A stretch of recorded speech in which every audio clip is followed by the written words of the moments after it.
अस्सलाम वालेकुम। हकीम मोहम्मद सईद पाकिस्तान के चंद अहम और मुतबर समाजी शख्सियात में उनका शुमार होता है। ये साल उनका 100 साला जश्न पैदाइश का साल है। 9 जनवरी 1920 में वो पैदा हुए थे और फिर जनवरी 1948 में उन्होंने पाकिस्तान हिजरत करी थी। पाकिस्तान में 50 साल उन्होंने इल्म व अदब, सेहत और तालीम वगैरह के लिए अपनी उम्र गुजारी और आपने हमदर्द इदारा बनाया, हमदर्द फाउंडेशन बनाई और उसको वक्फ़ किया।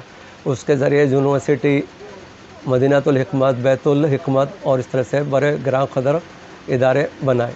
मैंने हकीम सईद साहब की इल्मी अदबी शख्सियत और उनकी शख्सियत और उनके काम से मुतासिर होकर हकीम सईद साहब की इल्मी, अदबी, तालीमी और समाजी पहलुओं पर एक किताब मुरतब की है और वो अशाती मरहले में है। हकीम सईद साहब ने, अगर हम ये सोचें कि जब पाकिस्तान का क़याम अमल में आया था उस वक्त पाकिस्तान में कोई सहूलतें नहीं थी। उस वक्त उन्होंने हमदर्द जैसे बड़े इदारे की तामीर की और उसको फिर अल्लाह की राह में वक्फ़ किया और फिर उसके बाद हमदर्द फाउंडेशन के ज़रिए एक इल्मी तहरीक चलाई। हमदर्द सेहत, हमदर्द नौनिहाल, हमदर्द इस्लामिक्स, हमदर्द मेडिकल्स, इस तरह से तमाम इल्मी अदबी रिसाले निकाले। फिर उसके बाद तालीम के मामले में हमदर्द स्कूल फाउंडेशन और पब्लिक स्कूल के बाद यूनिवर्सिटी बनाई। हकीम सईद के 100 साला जश्न के हवाले से मुख्तलिफ़ किताबें लिखी जा रही हैं। उनके ऊपर कई लोगों ने PhD की, कई लोगों ने उनके ऊपर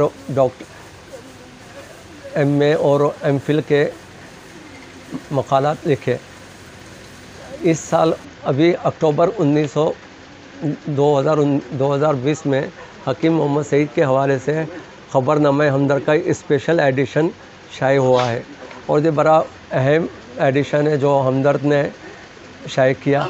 इसमें हकीम सईद के हवाले से गिरां क़दर मालूमात में इजाफ़ा होता है और जो लोग हकीम सईद के ऊपर काम करना चाहते हैं उसको बड़ी रहनुमाई हासिल होती है। इस रिसाले में जो सबसे अहम बात है कि हमदर्द के 50 साल में हकीम सईद के साथ जिन लोगों ने अपनी ज़िंदगी हमदर्द के साथ या इंसान दोस्ती में या इल्म दोस्ती में गुजारी, उन सब का ज़िक्र आया है।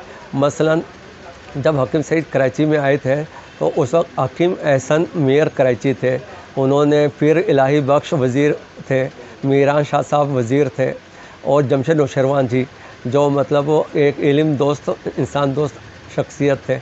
उन सब ने हकीम सईद का साथ दिया और हमदर्द के इदारे के लिए ताउन किया, जिससे हकीम सईद को अपना इल्म दोस्त और सेहत के लिए काम करने में आसानी हुई। इसी तरीके से हकीम सईद साहब ने जब हमदर्द लेबॉर्ट्रीज़ बनाई, हकीम याहिया, डॉक्टर मोहम्मद इलियास, नवीद सफ़र साहब ने उनकी माविनत की और हमदर्द लेबॉर्ट्रीज़ और हमदर्द हॉस्पिटल में काम किया। इसी तरह से तबीबा अनवरी बेगम, हकीम यासिन ने मतब और क्लिनिक्स में उनकी बड़ी मदद की और माविनत की।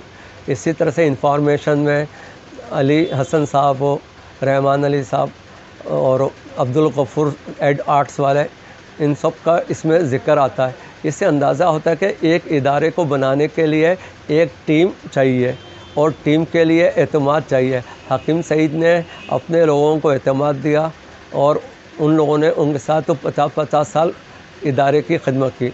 इसी तरह से हमदर्द फाउंडेशन में फ़ुरक़ान शमशी साहब ने पूरा हमदर्द मदीनातुल हिकमत तैयार किया और मसूद अहमद बरक़ाती को तो सब जानते हैं कि उन्होंने हमदर्द नौनिहाल में 50 साल हकीम साहब के साथ काम किया और हमदर्द सेहत, नौनिहाल अदब वगैरह में काम किया और उसके साथ हकीम साहब के मिशन को फैलाया। आजकल हकीम सईद साहब की साहिबजादी सादिया राशिद साहिबा चीफ़ मुतवल्लियाँ हैं और उनकी नवासी फ़ातिमा मुनीर अहमद इस को चला रही हैं। ये रिसाले के मुदीर इस वक्त मोहम्मद अली राव साहब हैं, जिनके वालिद साहब भी एक ज़माने में तौफ़ीक़ राव साहब इसके एडिटर थे।